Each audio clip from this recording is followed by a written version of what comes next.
A little bit. All right, so thank you guys so much again for hopping on with me. I am going to be recording today so that I can post this in the Facebook group later for anybody who wasn't able to make it, or if anybody, wants to hear it again, or you just missed my face. So that will be added to the Facebook group. If you are not part of that, I am pulling up the link for it right now, so I can drop that in the chat and you can take a peek, see if that's something you might want to be part of. With the Facebook group, I kind of was slacking there for a little bit. I have had way too much on my plate, but I'm back on track, posting practice questions a couple of times a week. Adding new content, new study helps for you guys, as well as adding the recordings from each test prep I do. There's 3 per month. And yeah, I think it gives you guys an opportunity to connect with each other, because let me take a peek at this. There's 138 people in this group, and only like 5 of those people are leadership within Keller Williams. So the other 130 or so are people in Washington who are taking their tests. So really great opportunity to meet some future realtors, some future colleagues, or even form little study groups within yourselves. If you guys want some extra help, extra focus, or even just some accountability to help you moving forward. So if we haven't met, my name is Robin Hooper. I am the Agent Services Coordinator at the Keller Williams office in Kirkland. I've been there about 2.5 years, was started in real estate in 2008, totally by accident. And I got licensed in 2013. I worked behind the scenes a lot. And last year I started selling. So I never thought I was going to sell. And then one day the bug hit me and I love it. You guys, there's nothing like when your buyer finds the right house and they're in love and you get the house and you negotiate hard and you're like really fighting for these people and they're so happy, and it's just, that reward makes all the schooling, all the training, all of the no's totally worth it. So I just wanted to give you guys that little anecdote. Somebody asked me yesterday what was one of my favorite parts of real estate, and it kind of made me think back to being grateful for the career that I have and for the career you guys are going to have. This is a great industry. Anyway, perfect. Let's dive in. Sorry, Ivan. Perfect. Okay, so I'm going to go through some slides with you guys today, some tips and tricks for helping you study and then pass your exam when you take it. I'm going to give you guys a study guide. We'll go through that after the slides so you know how to best use that to get you through this little phase in your new career. And then we'll dive into some topics, anything you want, anything you're struggling on. If you just want to hear another human interpret the info in plain language, we can do that. So you guys just let me know what you want and what you need. I like to start with you guys telling me something good going on in your life. Maybe you just finished school, maybe you just scheduled your test, maybe you're having a baby. We had somebody a couple of weeks ago who published a book. So just a little light moment. Tell me something good.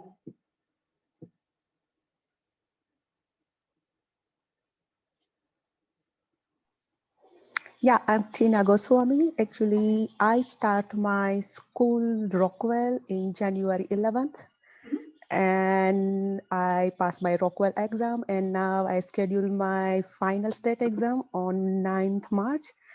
I'm so excited and a little bit nervous too. Yeah, I would expect you to be nervous. I'd be surprised if you were. How exciting. Yep.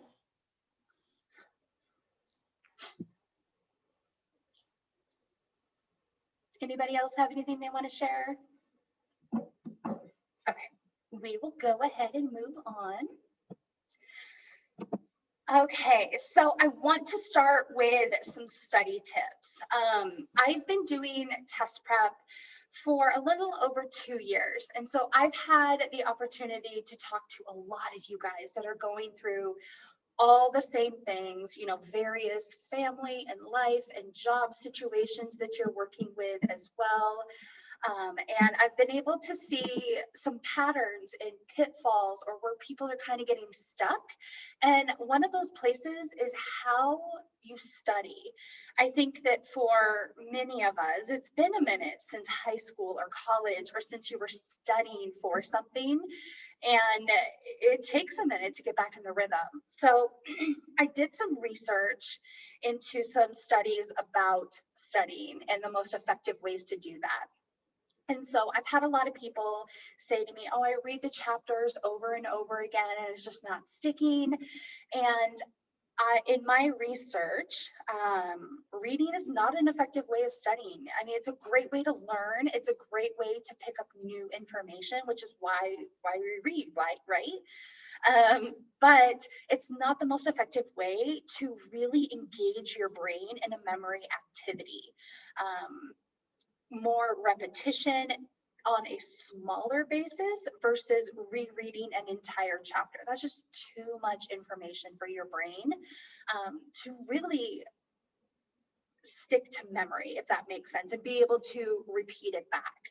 Because that really is the key. If you can't explain something to someone else, you probably don't have a full understanding of it yourself. And that's the goal, is to have a full understanding of this material so that you can breeze through the test. So one of the tips they also said was to have a study guide, which I'm going to provide for you guys, and we'll go through that as I had mentioned. And when you're going through some of these scenarios, a lot of this is foreign. You know, of course you haven't experienced this. Most people who aren't in real estate don't go through the process of buying and selling much. And these scenarios on the back end of these deeds and the different ways of selling your property, you don't experience that very often. So creating a scenario where it makes sense helped me a ton. And that was something that the study suggested as well. So when I was reading about the different ways that you can have ownership, like the ownership in severalty or the ownership in well, all of that. I compared that to a situation with my aunt and uncle, their brother and sister owning a property. And so like that scenario, I'm like, okay, well, I can understand how this would apply in that scenario. So sorry, being able to try to take an abstract idea and compare it to something that you do understand really is helpful. And I'll get into examples of that later too. One of the best tips that I found was to make it a goal to do your studying quick and dirty, get in and get out. Sitting there for 3 hours, unless you're doing it at a really high level, you're probably not really getting 3 hours worth of information out of that study session. Instead, be intentional with your time. If you know that today, for example, you know, you have maybe an hour that you can squeeze out of the day to focus on your studies, then be like, okay, for 1 hour, I'm going to focus on financing and I am going to do nothing but that. And maybe you're doing flashcards or like a matching game or some sort of like an engagement where your brain has to connect the dots versus just reading. So I've heard a lot of people compare that to like the gym, of doing like a high intensity workout for 30 minutes versus working out for 2 hours and that having the same impact. And I think I'm not much one for the gym, but I think that same concept would apply here. And then I really enjoyed I actually listened to a whole podcast about multitasking being a myth. And I loved it because for the longest time, putting multitasking on your resume, that's an asset. You know, people are looking for your ability to do 5 things at once, but we're not wired that way. We can appear to be doing multiple things at once, but there's just no way to do more than one thing at a high level at the same time. So, you know, cutting out as many distractions as possible. Maybe your phone is left in another room while you study.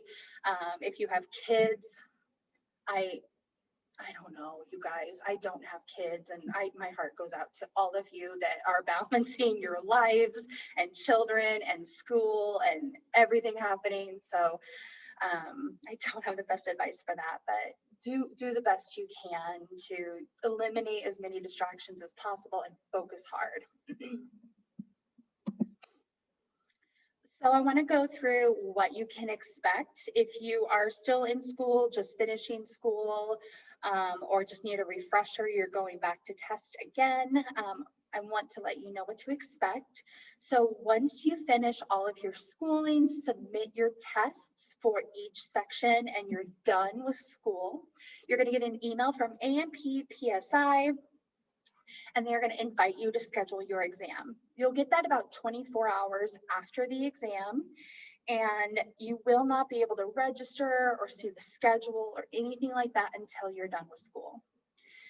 When you are ready to register, I have a list of the locations in the Puget Sound area up there.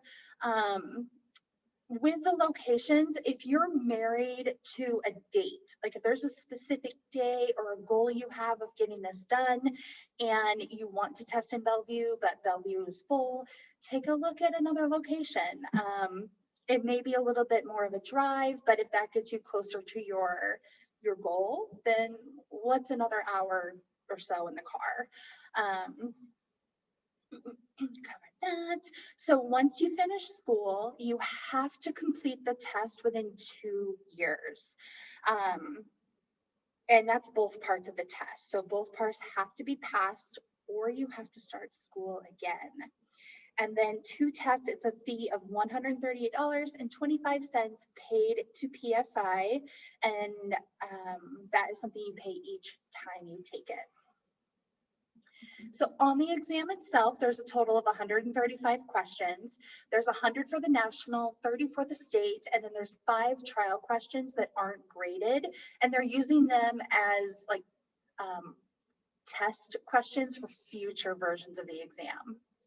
You're going to have 3.5 hours to get the test done. You are able to use the bathroom during that time. You just, the time doesn't stop, that will continue to run. And then they are going to give you scratch paper, excuse me. So you'll have scratch paper, a little golf pencil, a little cubicle area in your computer, and that's pretty much it. They are going to take that scratch paper away when you're done. They are very, very careful about any portion or details of the test leaving the room, so they will take that back. In order to pass, you need to have a 70% on both the state and the national to pass. It is possible that you pass one section and not the other. And in that case, you have 6 months to pass the other section before you have to retake both sections. If you don't pass the first time, this happens a lot, you guys. I've never figured out a rhythm or like a pattern of who passes and who doesn't. It's a tough test. So don't take it lightly. Studying, there's a reason we do these preps to help you guys, because it is tough and it's not written in a way that is very helpful, and we'll touch on that too in a little bit. So if you don't pass the first time, reach out to me and I'll help you figure out which areas are your greatest opportunity to grow and improve your score. So then you're moving forward in a purposeful way and not like, oh my gosh, you know, what do I do? And then don't feel embarrassed or feel bad at all. Passing the test on the first time or the second time is no indication of your ability to succeed in this business. And I can't emphasize that enough. Ben Kinney, the name you see at the bottom of all of these slides, he is what we call a mega agent. He's actually probably more of what we would consider an icon in the real estate industry. He is the owner of our brokerage and then 8 others in the Puget Sound area, and he has teams all over the country. He owns a tech company, he owns a title company, a mortgage company. He's impressive to say the least, and he's like 42. Amazing. But he had somebody on his team, and I don't remember how many times he failed the test, but it was a lot. And he became one of his best salespeople.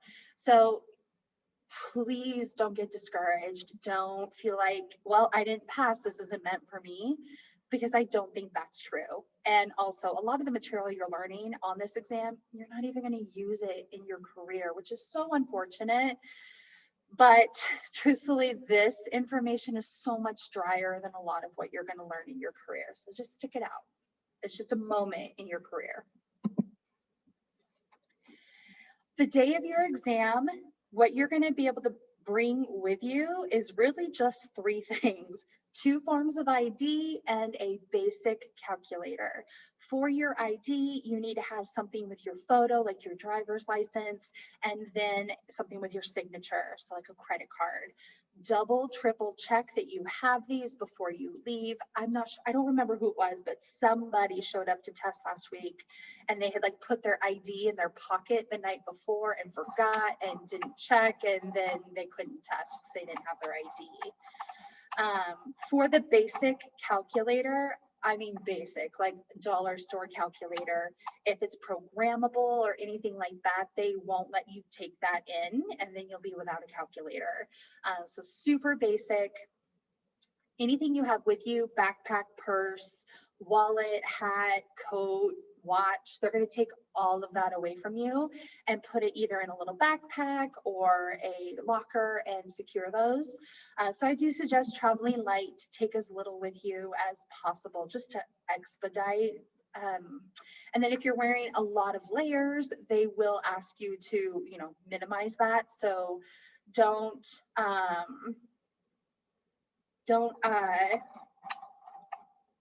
go in there with like 6 or 7 different layers. Make sure the one closest to your body is something you're comfortable wearing without anything else over it. And some locations allow a single-use water bottle. They won't let you take in coffee or anything like that. So don't take it. And then just some little basics. Make sure you get a good night's sleep the night before. I should have put this on the previous slide, but when you're scheduling your exam, try to plan ahead and choose a day where you don't have something else planned. If you guys are going on vacation the next day, or I know it's still a pandemic, so I don't know what you'd be doing, but if you got something big going on that day, anything that could possibly add extra stress, don't schedule it that day.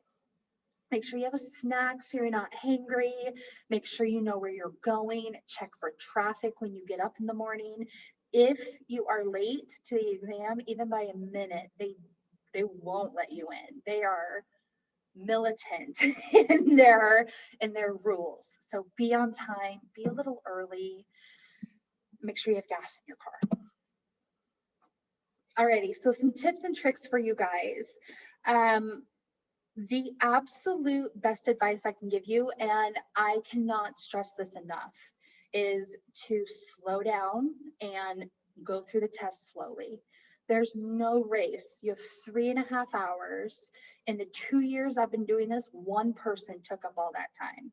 So I don't think you need to worry about not having enough time.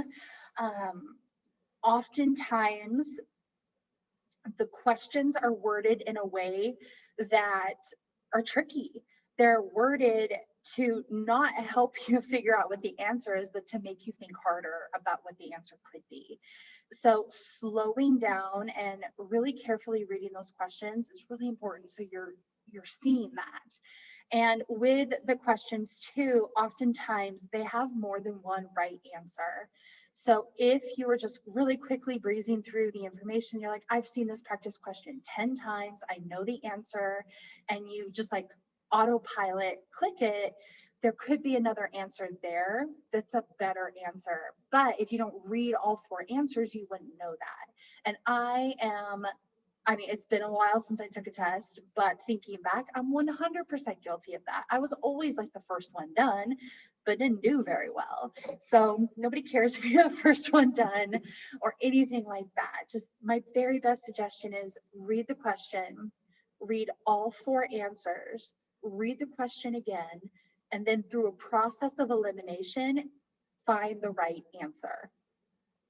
What I mean by 2 right answers to one question is that's going to happen a lot. I mean, that happens in life. There's not always one clear-cut right answer. And in this business, there's almost never one super clear right answer. There's multiple ways to do everything, but there's usually one way that's the best. So you're not just looking for the right answer, you're looking for the best answer. So keep that in mind on every single question. Of these 4 options, is this the best option? And I can't, like, I wish I could put that on like a t-shirt or a banner or something. Just slow down. When you're going through the exam, if you get to a question that is like a foreign language and you're just like, I have no idea, skip it. I wouldn't, if you have no idea, I wouldn't spend very much time dwelling on the answer, unless it's math. That might take a minute to work through, but any other questions, if you feel like it's tripping you up, just skip it, come back to it later. It hurts your confidence a little bit and your momentum. And so just let it go. There might be another question about the same topic later that will actually answer that question for you. So keep an eye out for that as well. A couple little tricks. If there's 2 answers that are almost the same, the one that's longest is probably the right question. And where's the other one? Oh, there was one more. Oh, if 2 options are completely opposite, usually one of those is going to be the right answer. So when you're doing that process of elimination on the 4 options, those might help you with eliminating the wrong ones. And then don't change your answers. Don't check your work. Usually our gut instincts are right, but as humans, we just can't resist the urge to fight it. So don't go back and look unless you know for a fact that you messed something up. Don't look at your previously answered questions. For math, so I know a lot of people struggle with math. This was I never saw my scores, but I'm convinced that this is what I did the worst on. Now I love it, but with the math, I'm going to include some of this information in the packet that we're going to go through here in just a minute. Some of the basic information that you need to know about math. You're welcome to take screenshots of any of this, really, if you want just a little cheat sheet of the info on the cap rates, discount points, and mills. That should have 2 L's there. So this is kind of a little cheat sheet too of all of the math formulas that you really need to know. So if you don't know these formulas, conversions, you're really going to struggle with the math. I would say at least half, if not more, of the questions, you're going to need this information on the screen. So again, take a picture of this if you would like, and memorize those conversions and formulas. So the test won't give you those conversions or charts or anything like that? No, they don't give you anything. The only thing they might give you is if they're going to ask you to calculate amortization, like a loan payment from an amortization schedule, they'll give you that schedule because otherwise you can't do the math problem.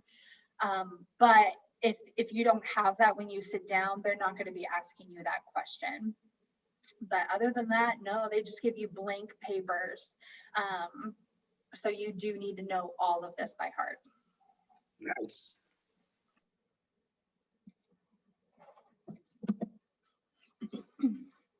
So, excuse me. I took a drink and made my mouth water, sorry. So just a little update on the process of getting licensed. So I know that this test is just a piece of you guys moving forward. So with the DOL, kind of what that process looks like is once you finish your exam, it takes about 3 days for the testing facilitator to communicate with the DOL that you actually passed your exam. In order to get your real estate license, you have to have a background check and fingerprints completed and processed before you can get licensed. So if you have a testing date coming up, I would try to do your fingerprints or have that scheduled. I mean, if you're confident, if you feel like I'm going to pass, do these like a week beforehand. It does take up to 10 days. I know it says 14 here. They've gotten that down to about 10. 10 days for those fingerprints and background check to process. So if you're able to get that done like a week ahead of time, by the time PSI communicates with the DOL that you passed, you should be able to get your license about 3 days after you pass. Keep in mind that passing the exam does not make you a real estate agent. So you do need to be careful about what you say to people once you pass. You're not able to say that you're an agent until your license, until you have your license and it's active with a brokerage. You can definitely say you passed your exam, you're going to be a real estate agent, you know, all of that kind of stuff. So just be aware of that. When you do your fingerprinting and background check, they do that all at once. It's like a 10-minute appointment. You're in and out pretty quick.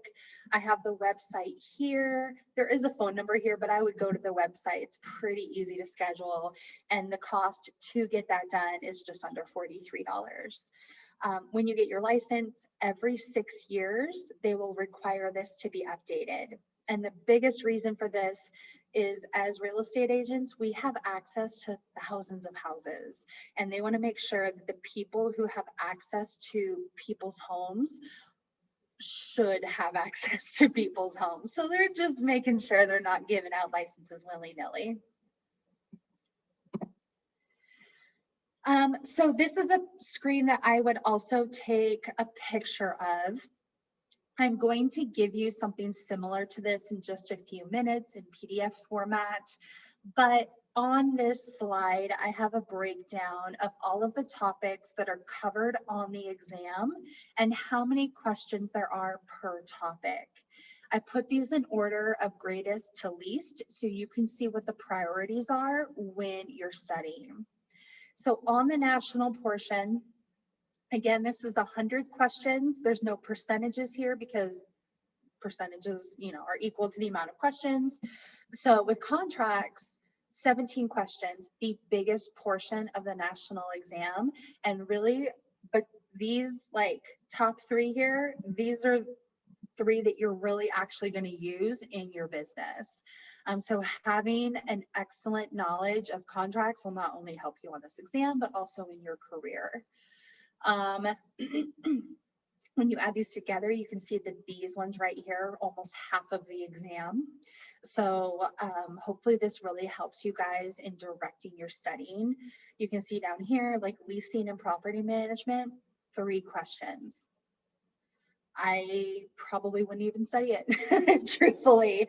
I don't think that that's worth your time when you can spend that time on, you know, maybe property ownership that's 8 questions. So we'll dive a little bit deeper into this.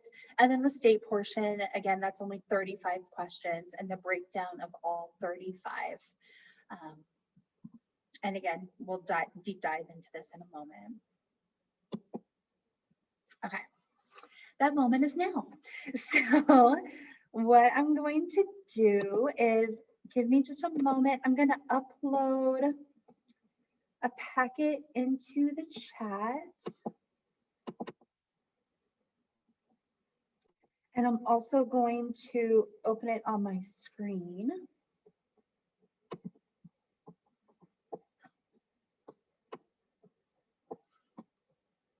Okay, are you guys able to see this?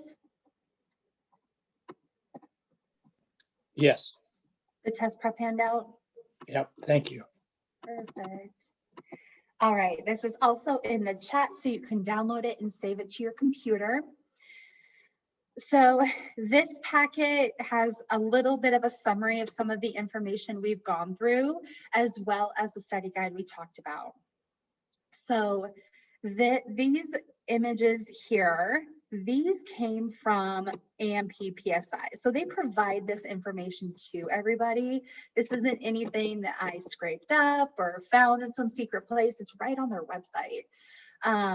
So this is the order they have everything in. The order is completely irrelevant. I actually should swap this out with the slide of them in order of importance. But down here, this is a different breakdown for the state. So this is your state study guide. Super easy, right? So let's look at this one with the 13 questions, Washington statutes and rules governing the activities of licensees. So there's going to be 13 questions on this, and that's great, but this tells me nothing of what is included, like what topics are included in those 13 questions. So it breaks it down here so you can see exactly what goes into that. So we're talking about like these 30-minute, really tight intentional study sessions. Maybe your 30 minutes is like, okay, I'm gonna focus on these 13 questions for 30 minutes. I'm gonna sit down and make sure I understand A through G, just kind of hammer through it. And yes, there is some property management in here. And I just said I wouldn't even study property management. There's property management on the national portion, and then there's property management on the state portion. Two different things. So if it's in the state portion, property management, I would take a peek at that. I wouldn't hurt yourself over it though. And then same with these other ones. You can see exactly what you should be focusing on and how much those efforts are worth on the exam.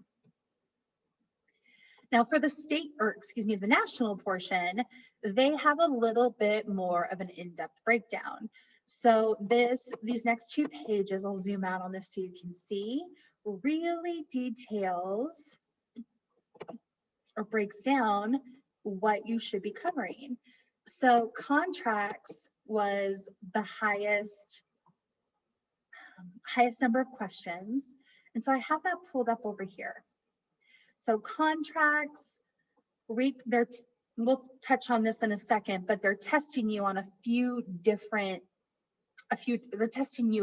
ways, excuse me. And we'll break that down in a second, but the 10 plus 7 equals 17, come down here. And so 10 of those questions are going to cover the general knowledge of contract laws. So then in order to make sure that you do well on those 10 questions, just start here. Okay, what is required for a contract to be valid?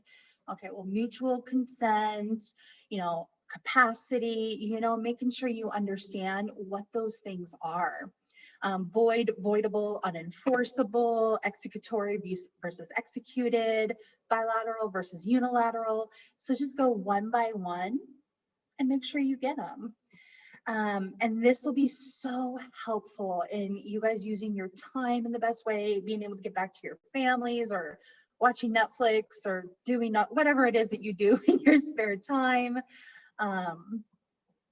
So down at the bottom of this page in the tiniest writing is details on what they're testing you on. So they're not just testing your ability to remember information, obviously. They're testing your understanding of it and your ability to interpret the concepts into real life situations. So like for here on transfer of title, recall and recognition is 5 questions.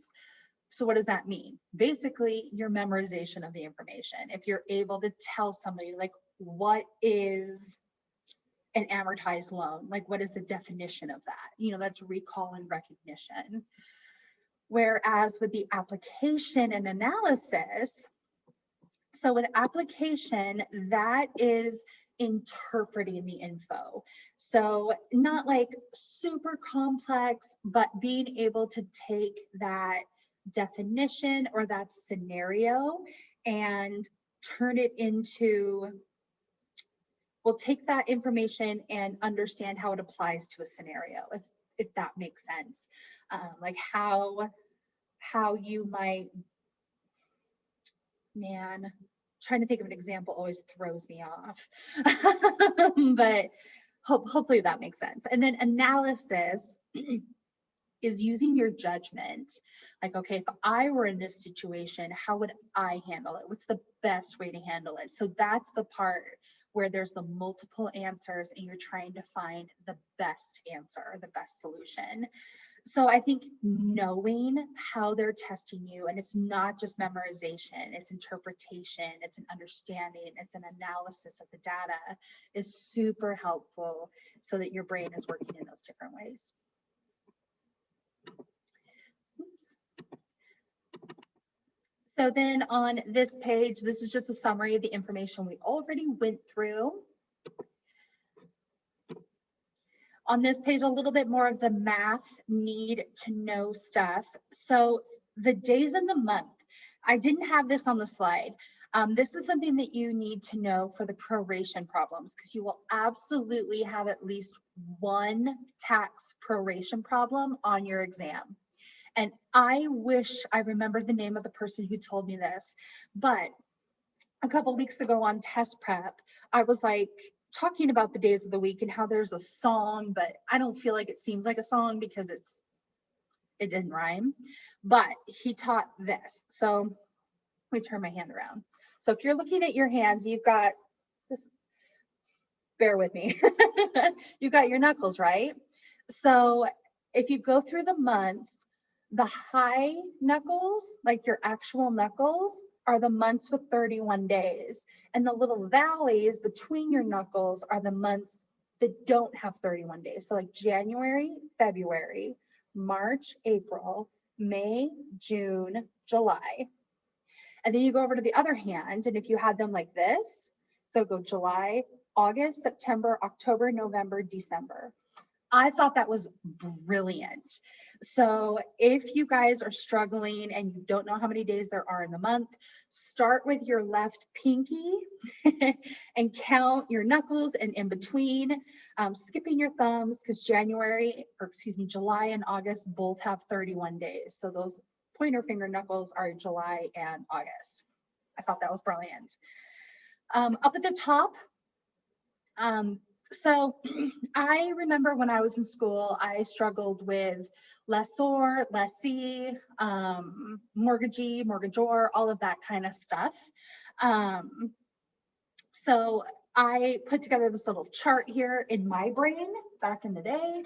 I would separate them into givers and takers. Who were the people that were giving the property and who were the ones that were taking it? In the case of the mortgagee and the mortgagor, they're completely opposite. Usually the one that is selling or seller is the lessor, offeror, vendor, whereas the person offering the mortgage is a mortgagee. So that one is a little bit backwards. And then so that you guys can kind of master those different loan types, I have a little graph here that's fill in the blank. So I find it helpful that if you're studying different kinds of one thing, so in this case, different types of loans, to put them side by side the way that you might shop for a computer or a TV. When you're comparing two models online, you can click the compare boxes like on Best Buy, and they'll put all the data side by side so you can see which one has a faster refresh speed, which one, has, I don't know, whatever TVs have. But it really makes it easy for you to see the similarities and the differences. And so filling this out, expanding a little bit, using this maybe for deeds or the different types of contracts might be helpful too. I have some advice in here from agents who joined us in the not too distant past, with some tips on how they study, what helped them get through it. And then on the back, I have a few additional resources. I did put the Facebook group link in the chat. If you're not part of that, you should check it out. For a study book, if you're in Rockwell or if you went to Rockwell, you got this book. If you did not do Rockwell, I don't know that you need to go out and buy it unless you feel like you're struggling or don't have enough study materials. Check out the Facebook group first, check out the files section first, because that stuff's free. This book, I needed it when I started doing this test prep, And I got mine at half price books for $9. Granted, that was like 2 years ago, and this thing has seen some love. It's practically fallen apart. But this is a really great book if you were in Rockwell, unless you're needing to learn more about a specific topic. This book summarizes it really nicely and kind of gives you the need to know information versus everything regarding that one topic. And then Quizlet, this is a free website and it's also an app with flashcards. They're digital, pre-made, so all of that's done for you. So you can just hop on there and use them. And then on YouTube, there is a guy called Prep Agent. And this is a study help that you can pay for, like some extra tutoring. And on YouTube, you can watch their videos for free. So if you want to check those out, it's just a guy talking about this info in plain language. I've heard a lot of people say they'll listen to it on their commutes or while they're getting ready in the morning. Just another way to be hearing about real estate and absorbing this information. And then I have all of my contact information there so that if you had questions or needed anything, you can always reach out. Call, text, email, smoke signals, whatever. All right. Any questions on all of that before we move on?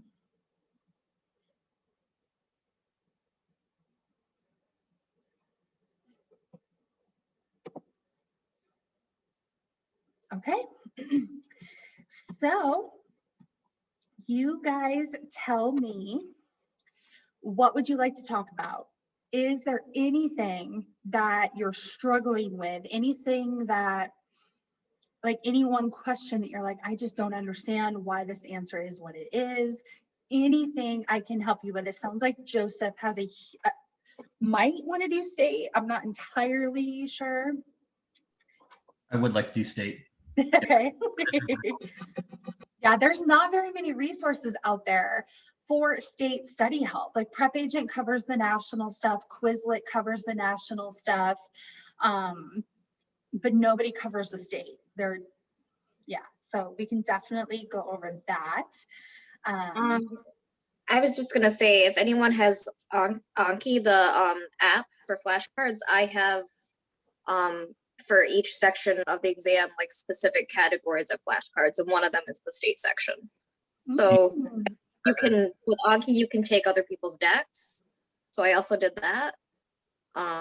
So I'm pretty sure that you could just search Washington State. What I titled it. You should be able to search WA real estate exam, and that should come up your Anki when you download the app for shared decks. How do you spell that? ANKI. And there's an app. There's also a website. You can add the flashcards on your phone or on your computer or laptop, and they sync. So anytime you update one, they both update at the same time.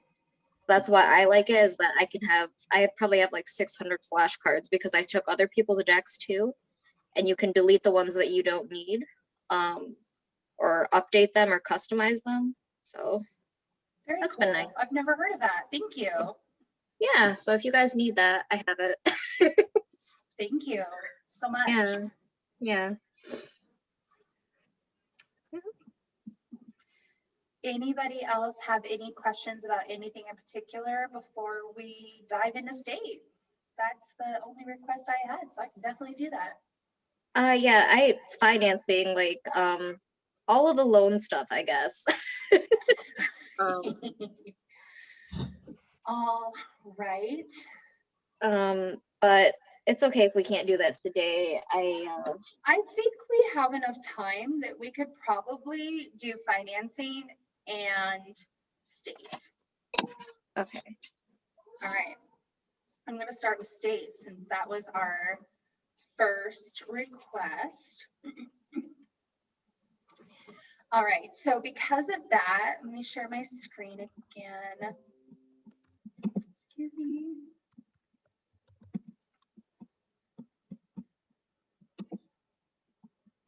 Give me one moment.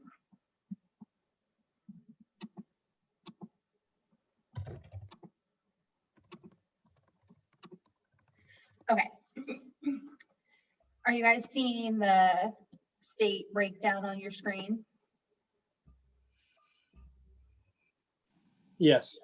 Okay, perfect. So I like to pull this up before I go through anything because, like I said, this is my guide. I'm not going to get creative. I'm not going to try to, go off of memory what I need to know or rely on the book. This is what I want to rely on to make sure that we're touching on everything that we should be touching on. Now, I will say, I have noticed when I go through this, sometimes some of these little things, they're not in this book. Like they just don't exist. The word is not in the book. So every now and then when I am going through this, I will end up pulling out like the practices and the fundamentals books. I don't have those with me. So if there's like one or two of these that I don't have the info on, I might be a little bit of a deer in the headlights, but I think we'll be good. All right, so let's start here. General rules. So when it says definitions, it's just understanding like what is the administration of the real estate law? What is the Department of Licensing? Like things like that. So powers and duties of the Real Estate Commission and Director. So with the Real Estate Commission, do you guys know how many members there are on the commission? There are 6, I believe. Sure Two are. The states. commission includes the director and 6 members who are appointed by whom? The Governor Jay Inslee. Sure is. The commission so the purpose of the commission is they're kind of like a board of directors for real estate in Washington. They make rules and they support the director in him making rules, changes to laws, and any sort of changes that are happening in the business. They also have the ability to grant licenses, they can take them away, and they're in charge of disciplinary actions for real estate agents. So in order to get on the commission, you need to have 5 years of real estate experience. And in order to keep things fair, since we are politically in our state pretty split by the mountains, it's a requirement that 2 members are from west of the Cascades and 2 are from the east, just to keep everything amicable. And so the commission, they are the ones who are in charge of the real estate exams. So they're the ones who are in charge of writing the questions, choosing what they test on, putting all of this information together. That is all thanks to them. So on that, you guys, that was kind of it. So like for B, that's really what you need to know, which is really not that much information. So then go down to C, investigations and sanctions, disciplinary actions, procedures for hearings and appeals, and penalties. All the fun stuff. The wrong screen. We're seeing your quick access and the Facebook page. Oh no. Okay.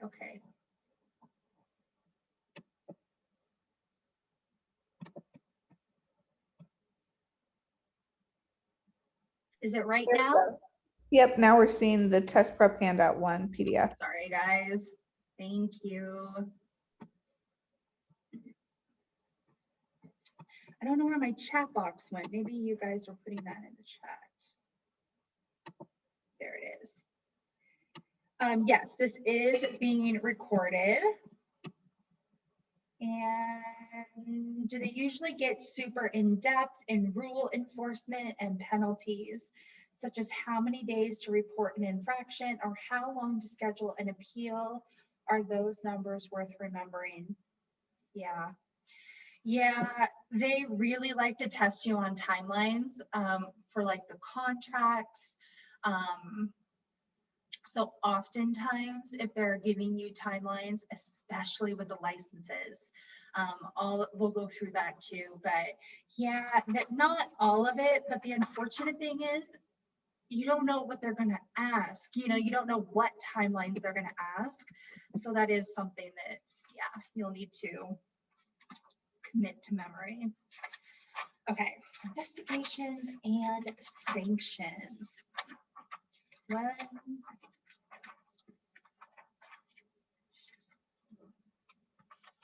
Okay. So if you get yourself into hot water, and I know that I feel like this chapter has a lot of information on what happens if you mess up. Just to alleviate any sort of fears, you have to mess up pretty big for things to get to this point, and it doesn't happen a ton. We have, at least in our brokerages, we have amazing designated brokers, and part of their job is being a support for you so that these things don't happen. In order for these things not to happen, you do need to be in communication with your designated broker and have a relationship with them. But I don't want you guys to think that this is something that happens all the time. Usually things don't just like go from 0 to 100. There's like a process, and at some point there's usually someone there who catches these things early in the process. Okay, so in the book, so they have this section about disciplinary actions and the specific things that can result in you possibly losing your license, getting a suspension, or fines. So they have a list of unprofessional conduct and then a list of specific illegal acts. So I don't know that I want to go through every single one of these because we could spend a lot of time on them, but for like unprofessional conduct.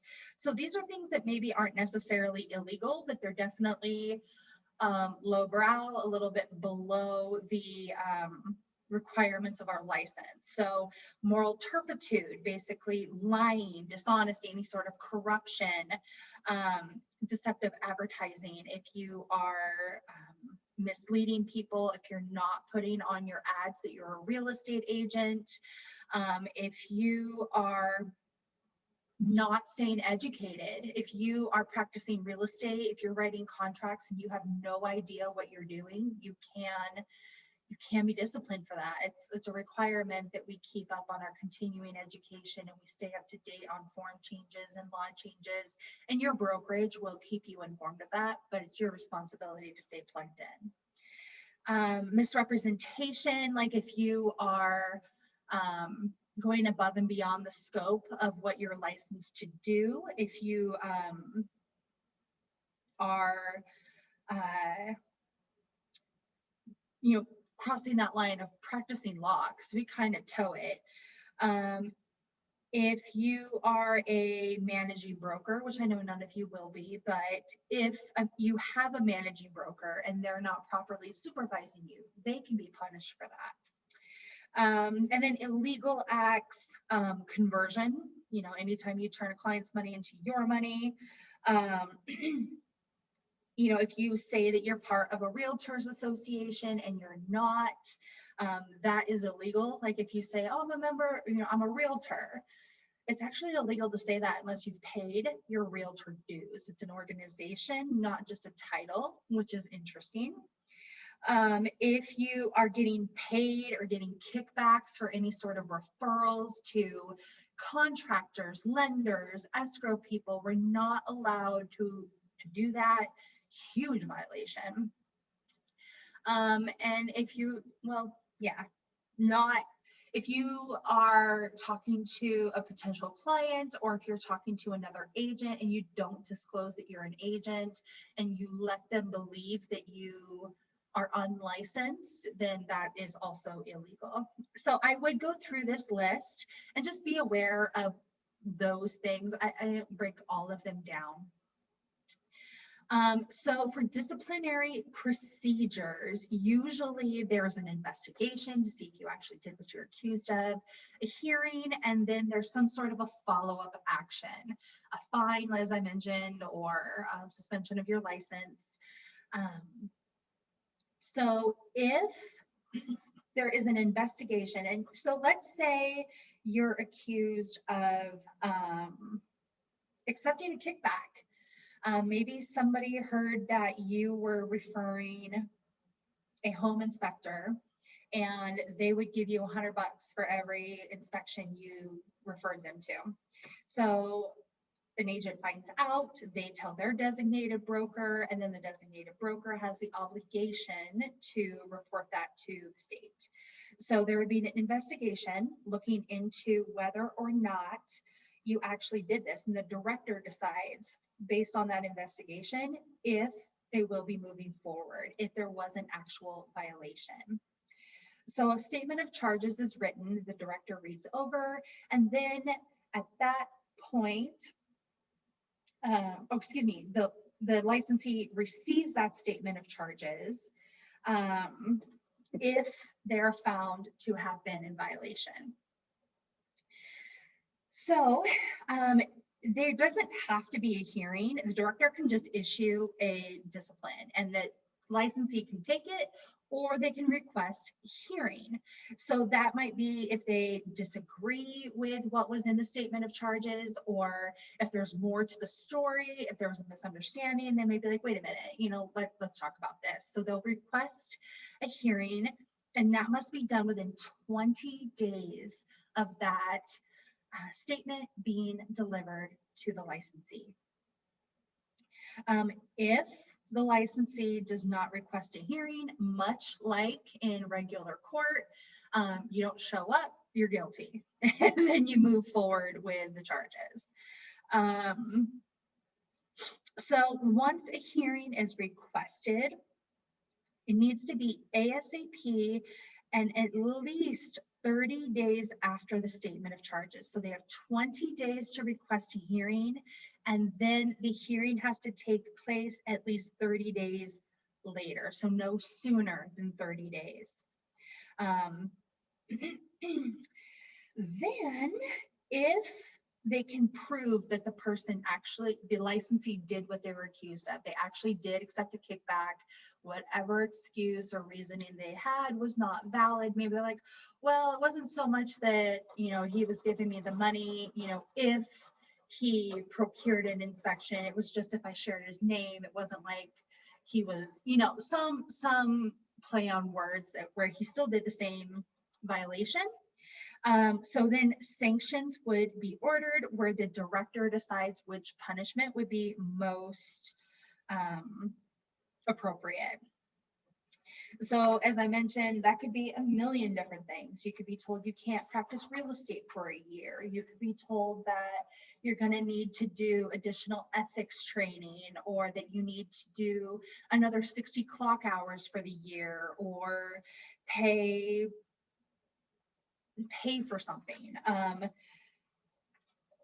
whatever that might be. And then if the licensee disagrees with that, they have 30 days to appeal it, just like in a normal court. If the licensee requests an appeal, there's a $1,000 fee for that the licensee must pay to cover the cost of the appeal. So there is a list of sanctions, a list of what could be the punishment for the kickbacks or whatever it might be. As I mentioned, suspension or revocation of your license, restriction on real estate activities. So it might be that your designated broker has to supervise you at a heightened level. They can deny your renewal, require education, as I mentioned, or impose a fine of up to $5,000. The DOL loves that $5,000 number. I think it's their favorite. That's usually where their fines start. They're aggressive. So when that money is seized, that all that money goes into the real estate education account, and then that is used to fund like writing new questions, you know, new material for schooling and all of that. And then it goes into, so some of this stuff might be beyond just like real estate court. I mean, real estate court is court, but some of this might result in something bigger, you know, gross misdemeanors, felonies, you know, that kind of stuff gets beyond just, you know, what happens with your real estate license, because this is all related to your license. This isn't related to any sort of, you know, like jail time or anything like that. That would be an entirely separate process.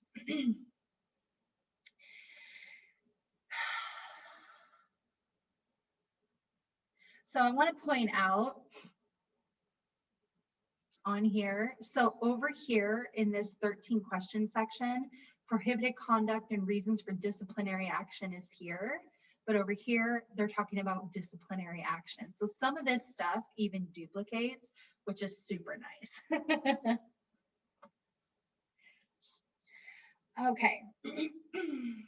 So after a licensee is found guilty of, in our example of receiving kickbacks, the director can issue a cease and desist order to stop the agent from violating the law. So for something like that, they can do that even before they go to a hearing. So if somebody is doing something particularly dangerous, you guys, okay, so I used to practice in Tri-Cities. I'm from the Tri-Cities. Well, not originally, but anyway. So when I lived there, we had an agent, and I don't even remember his name, but he was going into people's homes and they had cameras. You guys, please remember that most people have cameras, and everything you're doing is probably being watched by somebody. At least pretend you're always being watched. Dude would go into the master bedrooms and dig around in the underwear drawers and just be gross. So for something like that, it might make sense in that situation for the director to order a cease and desist, where they are immediately not allowed to practice real estate, that there's no grace period. They're not going to investigate it. You're a creep, sir, and we no longer want you as part of our team. So that is a possibility before a hearing, before investigation. That no, you're done until we get this figured out.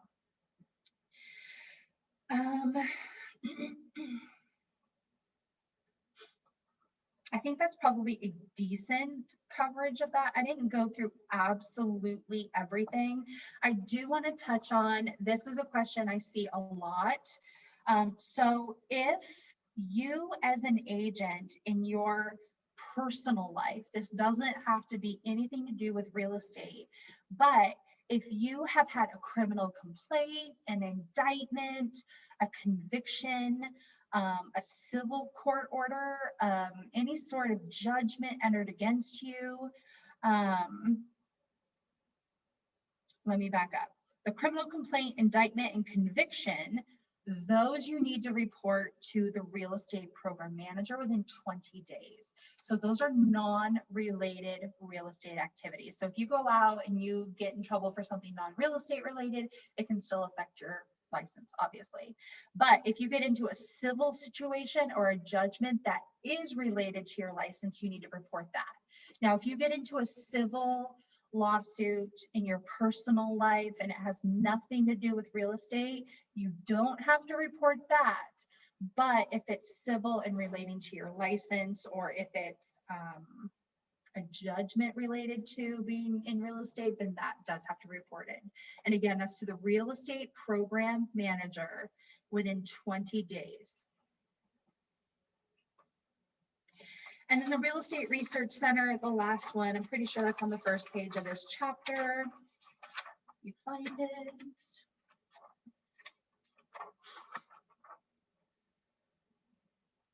Yeah. So the commission created the Real Estate Research Center for the Real Estate Research. And so that is part of what helps create the curriculum for the schooling, for the testing. So they're the ones who are looking into state concerns, you know, any sort of issues happening, topical stuff to keep the commission and education up to date. Any questions on that?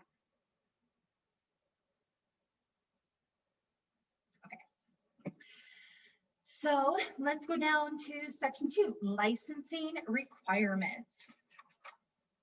Now you, sorry, let me take a look.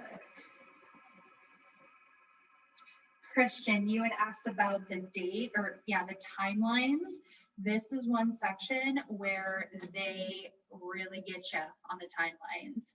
So activities requiring a license, making sure you know those. There's a list of 7 of them here in the book, or excuse me, no, there's a list of 6 of them here in the book.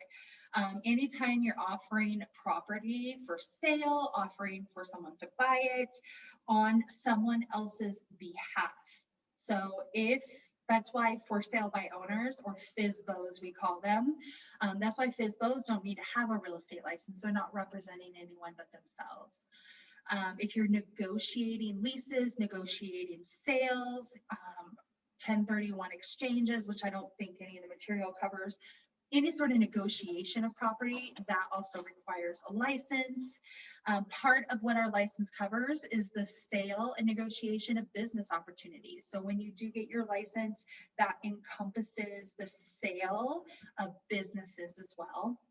I don't mean the buildings, but the actual business. Negotiating mobile homes on land. A mobile home not on land is not the same. That is more of like, kind of like negotiating like a car, because it's not attached to land yet. But, and then advertising yourself as a real estate agent, of course, and then property management duties. The reason the individual property managers don't need real estate licenses is because the owner of the property management has one. So they're acting on behalf of the owner.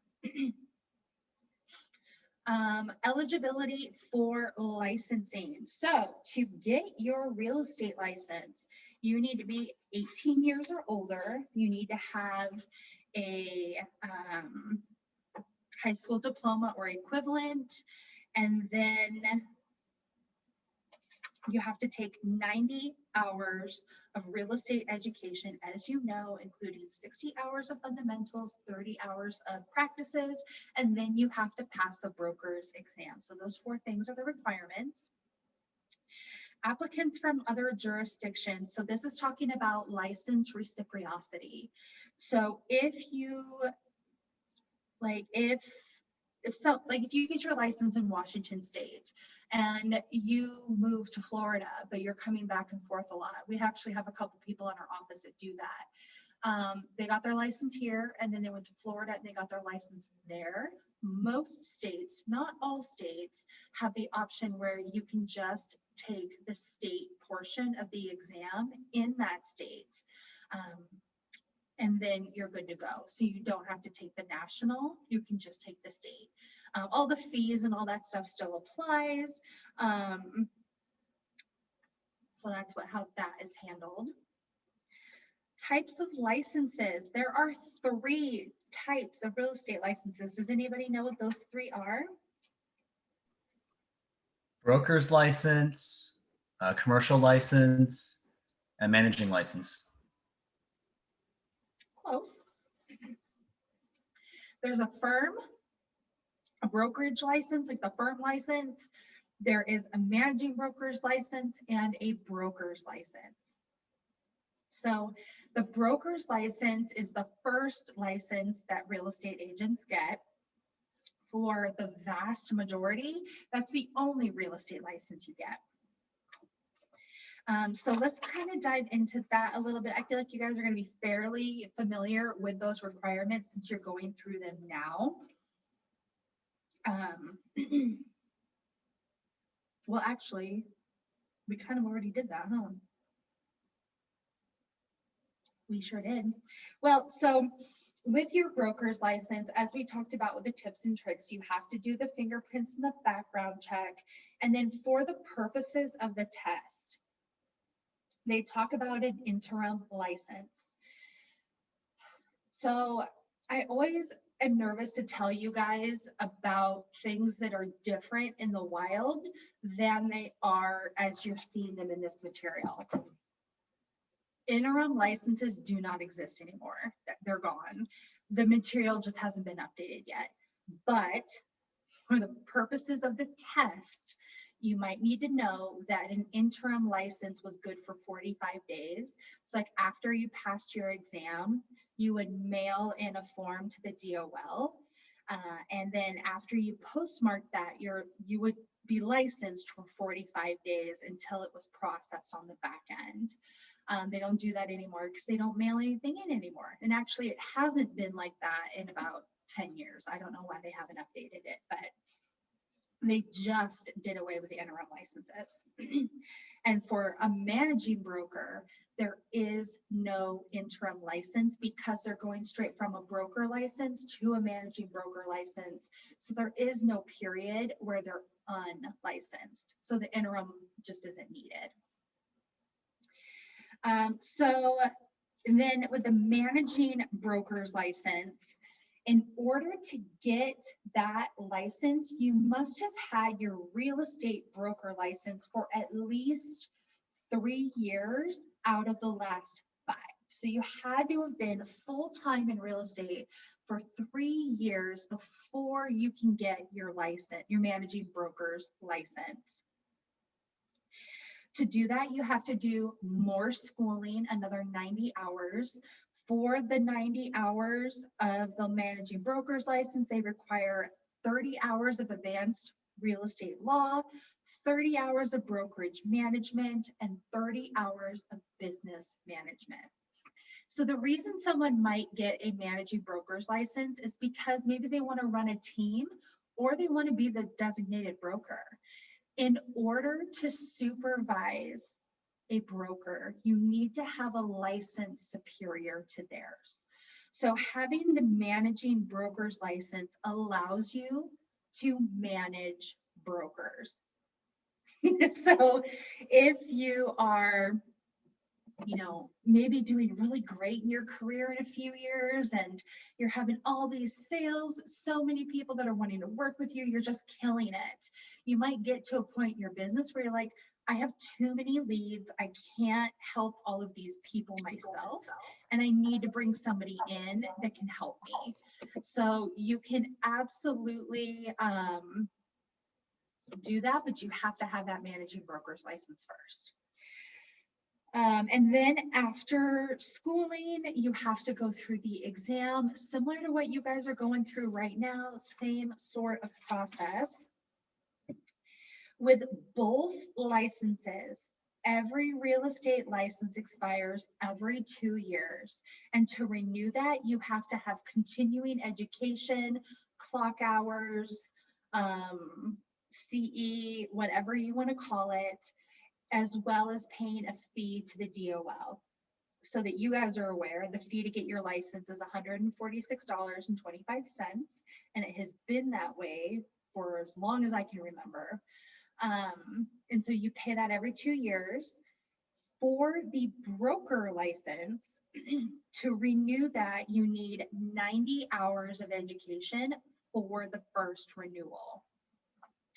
The first renewal includes 30 hours of advanced real estate practices, 30 hours of real estate law, and then 30 hours of elective classes. Kind of like just in college or high school when you got to pick what you took for those 30 hours. So that first renewal is a doozy, guys. And then after that first renewal, every renewal after that is just 30 hours, which is so much better. And then those 30 hours, you get to pick everything you take. So then you get to really tailor it to what you want to know versus what you're being forced to learn, which is really not so bad. Any questions while I'm gathering my next thoughts?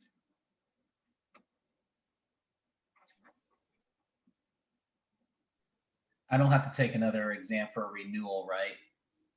No, so you only take the exam when you're getting the license. Once you're licensed, the only reason you would ever take the exam again is if you're getting that managing broker's license. Also, is failure to renew considered canceled? Yeah, canceled license. Yeah, we'll go through that. So I think that's, yeah, we'll go through that now. Sure. Okay.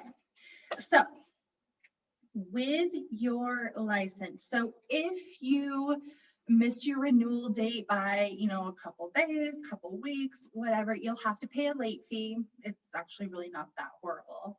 I think it's like $30 or something, but you have to pay a late fee.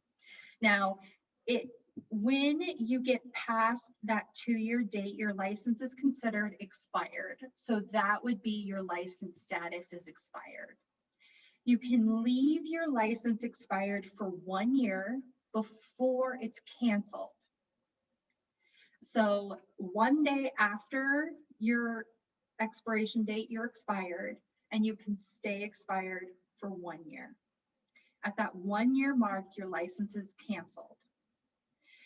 If your license gets canceled, you have 2 years to reactivate it without retaking the test. So you can apply to get your license reinstated during those 2 years, and the DOL will require that you do 60 hours of education, and they'll tell you, I don't think that there's any like set, you have to do these exact classes, but they'll tell you what 60 hours you need to take, including a 30-hour real estate law course. There you go.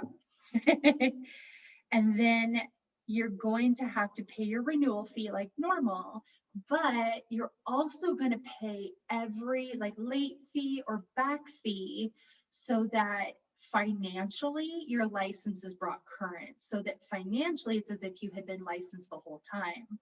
So if you let your license expire, you're already owing $146 plus a late fee, so $180. Now, if you've gone 2 years, you need to pay another $146 plus a late fee and then reinstatement fee. So it can get pretty expensive if you're letting it sit there for too long. Now, if your license expires, it sits there for a year, it gets canceled. 2 years later, you still haven't done anything with it. Then at that point, if you're like, oh, wait, I want to get back into real estate, you start all over. So it takes a minute to get there. You have to be almost intentional about your license getting completely canceled. Yeah. Okay, types of licenses, license maintenance, renewal and fees, license use and status. I feel like we did that. Just want to take a peek and make sure I didn't skip. Actually, I did skip some important info. So with the firm license, so every real estate office needs to have a license as well. So like our office has a real estate license, we have our MLS number, like we have to do the same things. Now there is no education requirement for a brokerage because the designated broker, it changes. You don't have the same designated broker forever. So there just isn't one person that would take any classes. With the designated broker designation, that is not a license. I'm going to say that one more time. The designated broker is not a separate license. It's just an endorsement on a managing broker's license. A lot of people get that wrong. So the only 3 real estate licenses in existence in Washington State is the firm, managing broker's license, and the broker. So the designated broker is, they take on the responsibility of all of the licensees in their brokerage. So if you as a real estate broker violate something, you break the law, your designated broker is equally liable for that as you. So you're not only responsible for keeping yourself in check, but your actions could have an enormous repercussion on the designated broker's license and the office. They could lose their license potentially if you're really messing up. Nicole asked, does a designated broker have to have a managing broker's license? Yes. So that's one of the reasons people get a managing broker's license, is because they might want to be a designated broker eventually. I feel like a lot of people get their managing broker's license just for the what if. Like, what if I wanted to create a team? What if an opportunity came up to become the designated broker? Not that everybody wants that job. Most people don't. It's a tough job. It's a really, really tough job. But that's the purpose of the managing broker's license, is to give those agents a little bit of extra training. And that's why they have to take the business management, the brokerage management classes, because they're learning how to manage businesses and people. I think I covered all of that. I feel like I missed another question. One moment. Do we have to know the dollar fees? No, you don't need to know any of the fees. Those can change. So no one's going to ask you any sort of money questions unless it's like math. Okay, managing brokers relationships. So I think we got all of this, knocked through these 2 sections here. So then over here, compensation, trust accounts, all of that. So in Washington State, well, actually, let me not just jump in compensation. Sorry, let me start from the top. All right, so we talked a little bit already about the managing broker's license being an overseer of a broker license generally. Now, in our office, we have our designated broker, and then we have about 30 agents that have their managing broker's license as well. Some of them have teams, some of them don't. They don't oversee your license at all. They have nothing to do with you, even though they have a managing broker's license, unless you're part of their team. But the designated broker, we talked about her license being responsible for yours, and that you guys are held like you're a team. One of you cannot, like, you cannot go through any sort of disciplinary action or legal situation without your designated broker being part of that as well, and being a support in that. We talked about prohibited conduct and reason for disciplinary actions. So then now we are to compensation. So in Washington State, a real estate agent cannot accept compensation from anybody except the brokerage. So I'm gonna say that one more time. You cannot, as a real estate agent, accept any money from anybody for any real estate activities except your brokerage. There's no exception to that. That's one of those do not pass go, go straight to jail. Don't do that. All of your transactions belong to the brokerage. In Washington State, when you sign a listing agreement, that listing agreement is between the client and the brokerage. And the brokerage is appointing you to represent them on that listing. With the buyer's agreement, they are agreeing to work with your brokerage, with you as the appointed agent. So technically, they are the ones earning the commission, and they're paying you for that service, if that makes sense. I mean, the whole independent contractor thing, you would think you could just take money directly, but our business is really highly regulated. What about bonus money people give out randomly, right to the broker, a check? Yeah, so if this doesn't happen often, very rarely actually, if somebody was like, oh my gosh, you did such an amazing job, we want to pay you more. We get paid pretty darn well as real estate agents. Those checks are no joke. So usually we're pretty fairly compensated to begin with, usually. But if somebody did want to write a bonus, yes, that needs to be written to the brokerage, not to you directly. And there's a few reasons for that. Because you are a 1099 tax status, all of your income has to be declared on your 1099. And if the money's going straight to you, there's no record of that. There's nobody to document that for you, and provide the information you need for your taxes later. And then if you're taking money directly, that's just shady. So don't do that.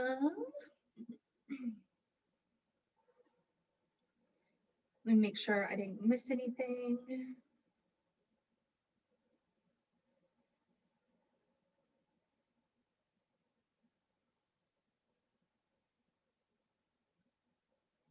So also, our brokerage or whatever brokerage you join will not be paying the other licensee.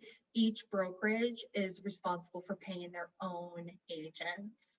So even if, yeah, so there's no situation under which if you're the listing agent and your office gets paid, the office isn't going to also pay the other agent. Their office will be responsible for that.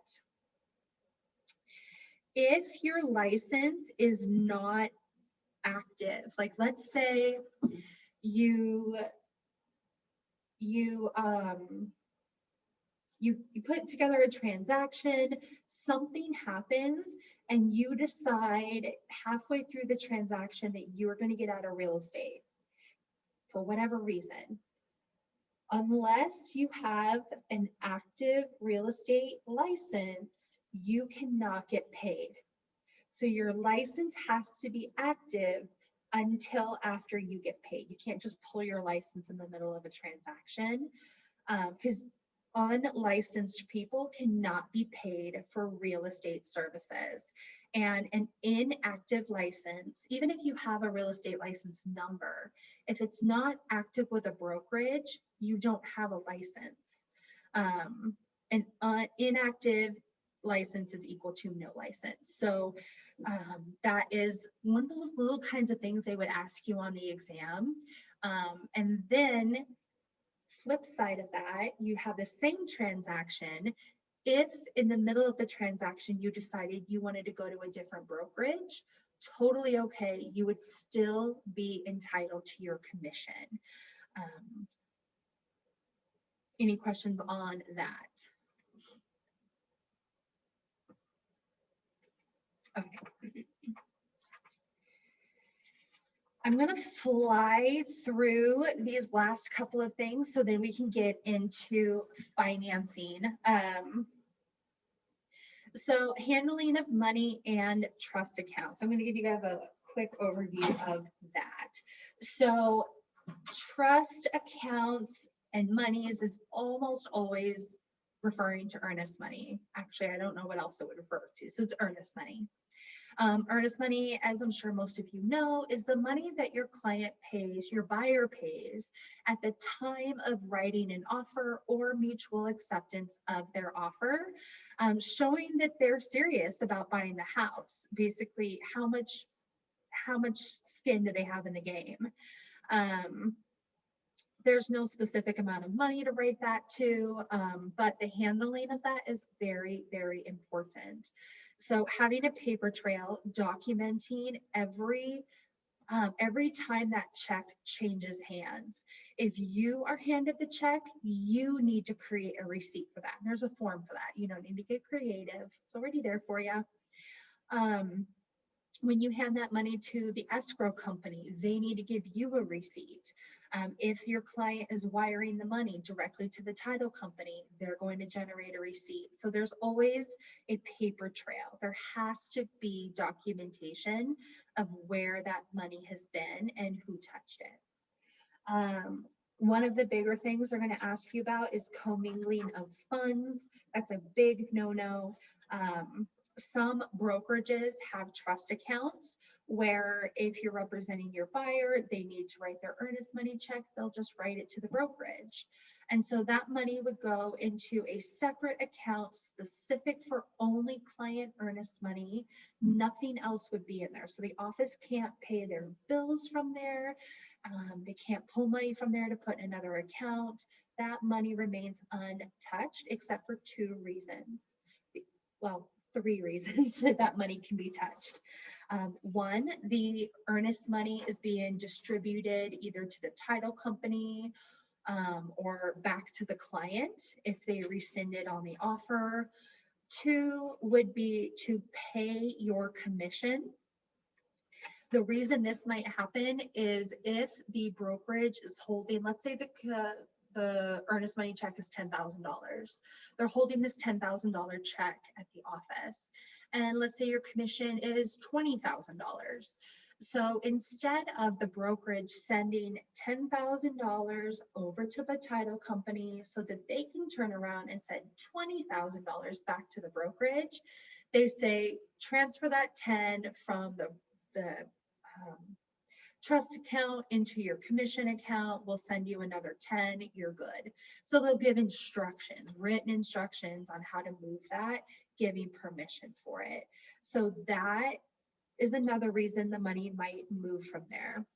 The only other reason that somebody might, or that a brokerage can move the money out of that account is if there is like a minimum balance or anything like that, you might move money around to make that work with the account type. But really, that is it.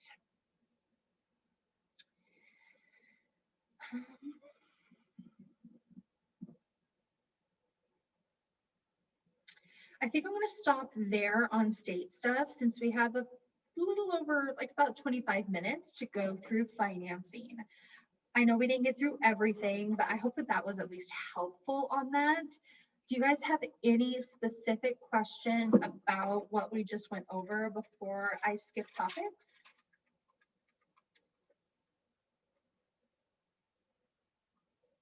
Okay. And now, Crystal, you had asked about financing. So are we talking about, of course, Joseph, are we talking about the different kinds of loans? Are we talking about like Fannie Mae, Freddie Mac, that kind of thing? Or what did you have in mind? I guess like the different things like net worth and like the interest rates and like the charges that lenders have and like the contingency bases for the contracts and like some I feel like I'm just getting caught up in some of the terms and not knowing what they mean or like how or I don't know how to calculate the pity payment, PITI, Yeah. like things like that. I'm like, how does that tie into all like the rates for this and I know on the exam there was at least one problem that had that and I was like, I spent forever trying to figure it out. Okay. But it's only one question, so. That's the thing. So with the PITI, I feel like when you get it, it's easy. I feel like that's with anything. Once you get it, you're like, well, yeah, it's easy. But getting to the point of getting it takes, I feel like the amount of effort that goes into figuring out how to do those math problems, you're better off learning how to do the other 9 than learning how to master that one. And I don't say that to just throw away a hard topic. I say that because I know that you all have limited resources in your time, in your mental energy. This isn't the only thing going on in your lives. And so the PITI, I wouldn't I wouldn't worry about mastering how to do that math problem. I would focus more on understanding what it is. Yeah, I Um, think that's where I'm at because I'm like, I think it like I asked in um the Rockwell Tuesday test question day, and they explained like how to do the problem, but I'm like, but what is it exactly? Sure. Yeah. All right. Let me set here. Yeah. So we're gonna go through some like the finance. Let me get this bigger. Okay, I'm gonna turn off my video and stuff because I have to bring my dog back in. No, you're good. All right. So this is what we'll go through. As much of this as we can get through in the next little bit. So financing, basic concepts, and terminology. Make sure I'm in the right spot. I'm in the wrong chapter.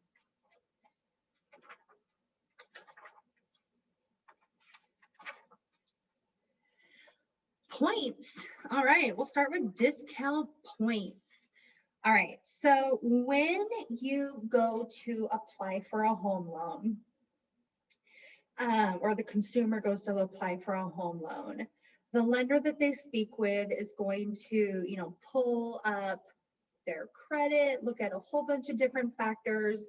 Up there, you've got that LTV, the loan to value ratio. We'll touch on that in a minute. They look at their assets, their income, their debts, all of these different things to approve them for their loan. All of those different factors are what decides the interest rate that they're approved for. So the marketed interest rate, I know that they crept up a tiny bit this week. I think I saw, and I didn't deep dive into, I think it was like 3.1% interest rate. So that's the marketed interest rate for like a good credit score. But if you come in like with like a 670, which you can, some loans go down to 640 credit scores. If you come in with like a 670, you might end up with like a 3.5 interest rate because you don't qualify for the 3.1. So when you get that interest rate, you may be like, man, I'm going to end up paying, $10,000 more in interest over the life of the loan. I'm planning to live in this house for the rest of my life. I don't want to pay $10,000 more for it than I have to. So one of the options to reduce that amount of extra interest is to buy down the discount points. So we're looking at the interest rate of 3.5%. Let's say it's 3.53%. No, 3.55. I can remember that easier. It might seem insignificant, but the buyer, let's say they have money on hand, like the money on hand isn't the issue. They could buy down that interest rate, the 3.55, and get it down to 3.5 by paying for 5 discount points. Now that only reduces their interest rate by 0.05%, but that could be $2,000 over the life of the loan. And that might be worth it to them to upfront pay $5,000 for those points. Now my math isn't quite right, because when I say that out loud, it doesn't make any sense. But the intention of points is to reduce the total amount of interest paid over the life of the loan. It's extra money that the buyer puts down up front to reduce the interest rate. I don't think that it makes a whole lot of sense to do that if you're not planning to be in the house for a long time. Most of the mortgage payment up front is interest anyway. So you're not going to really get that much ahead buying down points if it's a short-term living situation. Points is covered a lot in math. A discount point is 1% of the loan amount, not the purchase price. And then it's equal to 0.05 or a tenth of a point percentage, not like a full point. So LTV, that's one of the factors that a lender looks at when deciding to approve a buyer and how much to approve them for. Or excuse me, no, I'm thinking DTI, debt to income ratio. I'm so sorry. LTV, loan to value ratio, is the amount of the loan or the amount of your down payment versus the amount of the loan that you're getting. So the LTV, loan to value, that is an indication of the lender's risk. The higher the LTV, the higher the lender's risk. So if you are getting a home loan and you're doing 90-10, meaning you're financing 90% of the property and putting down 10% versus someone else who's like an 80-20, paying financing 80% and then paying a 20% down payment, the 90-10 is going to be a stronger borrower and a stronger buyer than the 80-20. And that's actually something in this market, this crazy market we're in, that people are looking at. Like, the bigger your down payment, the more likely you are that you're going to close on that house, because you might be a little more financially secure than the 10% guy. So they might take your offer just because you have a bigger down payment, even if all other terms are exactly the same. So the LTV, I mean, there's nothing you can do about that for your clients. The money they have is the money they have, and you work with what they have. But that is something that banks look at. Some banks won't lend to people with high LTVs because it's not worth the risk to them. Plus, they're putting so much more skin in the game that it makes it's just a bigger hit if the borrower were to default. PMI. So this is something that is paid on conventional loans that have a high LTV. PMI is private mortgage insurance. And so PMI and MIP is the FHA version of PMI. PMI is a cost that the borrower pays to insure the money that the lender offered them. So if the buyer were to default on the loan, they pay for insurance so that the lender can be made whole if they go into foreclosure. So usually it's required if the borrower is putting less than 20% down. Again, this is a conventional loan only. And usually with these PMI, once you pay down the loan a certain amount, they'll remove that. Once they see, okay, this person has been making all their payments on time for 3 years, 5 years. I can't remember the timeline, but you don't need to know it. They'll remove that. So then you don't have to pay that anymore, which is pretty cool. Interest. I feel like we all know what interest is, regardless of whether you're a homeowner or not. You've probably bought a car. Yes, Joseph, it's the rent you pay on money you borrow. That's a beautiful way to explain it. We talked about how they determine which interest rate that you get when you obtain a loan. Let me make sure there's nothing else. I mean, I feel like interest, I'm not going to dive too much into that. You probably all have credit cards, a car, something that you've paid interest on. PITI, now we're getting to it. All right, so PITI stands for principal, interest, taxes, and insurance. And these are the 4 components that make up your monthly payment. So when you get a mortgage, the mortgage isn't just obviously paying for the house. You have to pay the interest on the loan. And then your taxes, your property taxes, are most often part of your monthly payment. And then so is your PMI. And yeah, usually your PMI is part of that too. So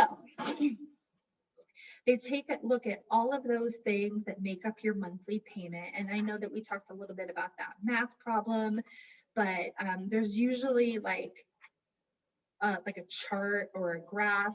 And really, I'll be really honest with you guys, there's no reason why you would ever need to calculate someone's estimated monthly payment. You'll have a lender partner. You're going to find somebody that is a lender that you enjoy working with, that will support you in your business. And this is part of the thing that's important about relationships is having that person that, you know, you can go to and send your clients to. So if your client is working with a lender and they are working out their numbers and all of that, the lender is going to provide that for them. Your side of it is how much are you comfortable paying? You know, what are you paying now? You know, trying to help them figure out what they're comfortable with, what they can do with their budget. And then the lender, they're responsible for looking at all those numbers because there's just so many variables. We can get online and do mortgage calculators all day, and it gives buyers an idea of what they might be paying, but the final numbers are not going to match that. So it's most likely better left to the lender to let them do their job and figure out the numbers and let you do your job. Now I know for the purposes of the test, you don't really have that luxury, but give me one quick second, make sure I didn't miss anything on that before I move on. Thank you, Christian, for getting that answer for Crystal in the chat. Appreciate that.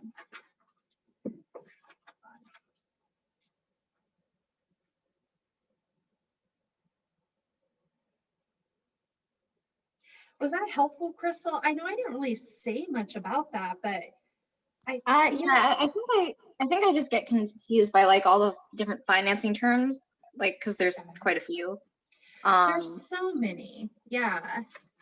And I think they kind of just running through this list, and maybe, you know, you take all of these and you just kind of put them in one sheet, or, you know, like take a piece of paper and kind of split it in half and make little boxes so then you can see these things side by side. Yeah. Especially with like MIP versus PMI, because MIP is for FHA loans only and PMI is for conventional loans only. And some of these things, it's like, you don't need to know all this stuff in your career. You need to know some of it, and you need to know what these things are, but you don't need to know all of this. So it's like they're giving you so much more information than the average real estate agent even knows. Yeah. But yeah, I think that maybe breaking them out.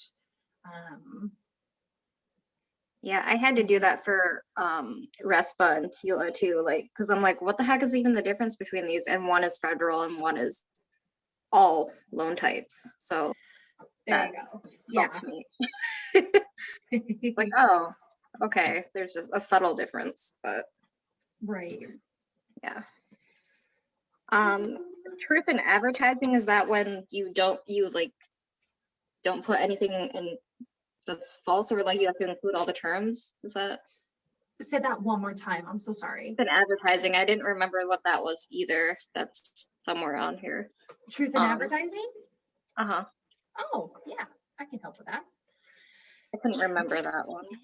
Advertising, for sure. Give me one moment. You mean truth in lending? I thought on the thing that there was a truth in advertising, because truth in lending is for Yeah, truth in advertising. Yeah, hold on one moment.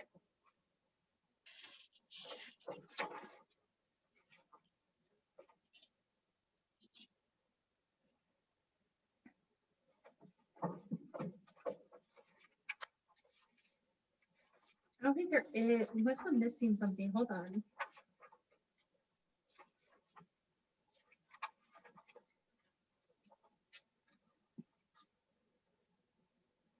Yeah, I think it's just truth in lending. Oh. Okay.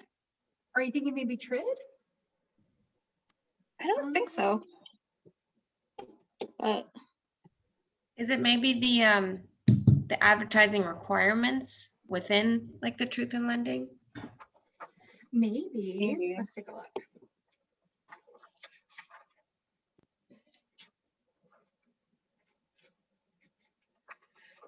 Oh, sorry.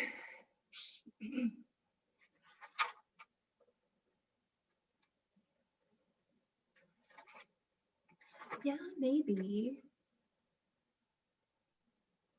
We can talk about truth in lending. So let me back. So I know that in real estate, there are a million different rules, a million different disclosures, like all these things that have to be disclosed and shared and regulated. And so back in the day, when real estate started being a thing, it was shady.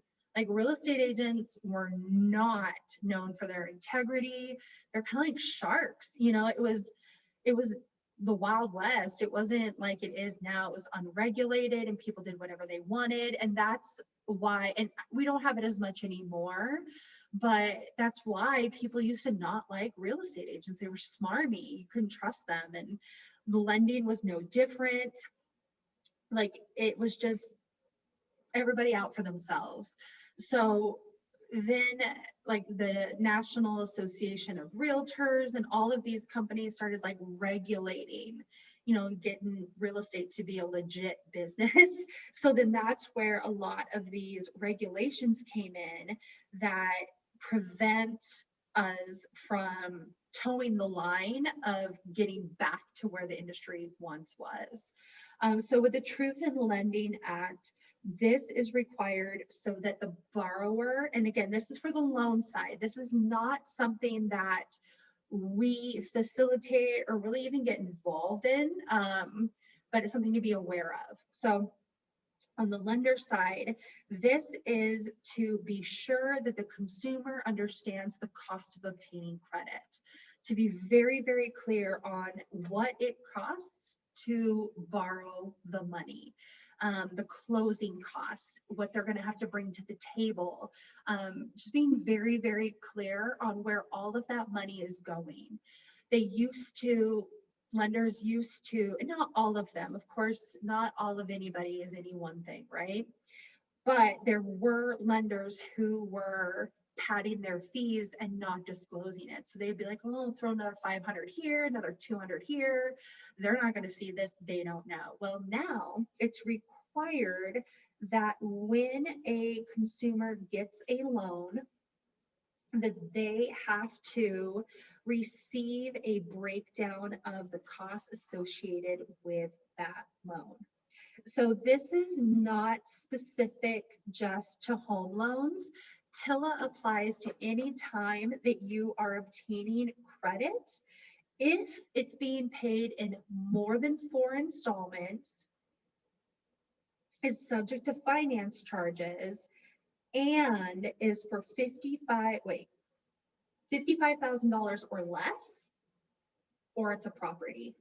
So I know that's super confusing. So the Truth in Lending Act applies to loans with 4 or more installments that are accruing a finance charge, and it either has to be a home or $54,600 or less. Alrighty, so what this means is that within 3 days of the borrower making a loan application, the lender has to disclose the interest rates, the finance charges, all of those numbers. So they have to be really clear on what they're paying to get this loan. Those fees might include interest, origination fees by the lenders, discount points that the borrower is paying, any sort of mortgage insurance premiums, if there's service fees, things like that.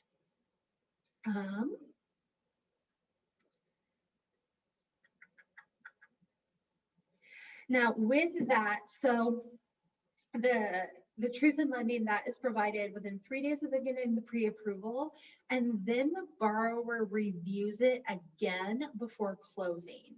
So that is given to them again at least 7 days before closing. So it's almost like their not get out of jail free card, but kind of their last chance to be like, ooh, what am I doing? You know, like just to get to see those numbers again. If there's any issues, it has to be done 7 days earlier so that there's time to address those issues, get any sort of corrections, reissue numbers. With a closing, it's all a domino effect. When you get a transaction to the point that it's going to close, that last week or so happens fast. Like people, the lender sending numbers over the title company getting people scheduled to sign, everything being like behind the scenes, the stuff that we don't even as agents see, all the things that the lenders and the escrow company does to make sure that everybody's getting paid appropriately, the utilities, taxes, the seller, the government, making sure everything's good. And part of that is making sure the borrower is good with what they're agreeing to loan wise. Truth in advertising, it's right here. Okay. I found it, Crystal. And it is part of TILA. So if you put the APR, like if you are advertising the APR, which the APR is the annual percentage rate, that's the number that lenders usually market. So when you see like, oh wow, rates are at 2.7%, that's an APR. So you can advertise that without other disclosures. So you don't have to be like, oh, only if you qualify or whatever. But if you get into specifics about, get this loan with 10% down payment or monthly payment less than $5,000 or whatever that might be, then you have to disclose the terms of repayment of the loan in the ad. So you have to explain if, let me hold on. If you can get a mortgage for less than $5,000 a month, how? Who do they have to get that through? Whatever that might be. So if you're getting specific on anything aside from the annual percentage rate, you don't need a disclosure. Or excuse me, if you're getting specific on anything aside from the annual percentage rate, you do need a disclosure. And that would most likely come from the lender, something that they would have pre-made. Thank you, Ivan, for helping with that. I didn't see that until now. Okay, guys, it's noon. I didn't get through everything I had hoped, but I hope that that was helpful. If you guys have any questions, any concerns, anything I can answer for you or help with before I let you guys go back to your day.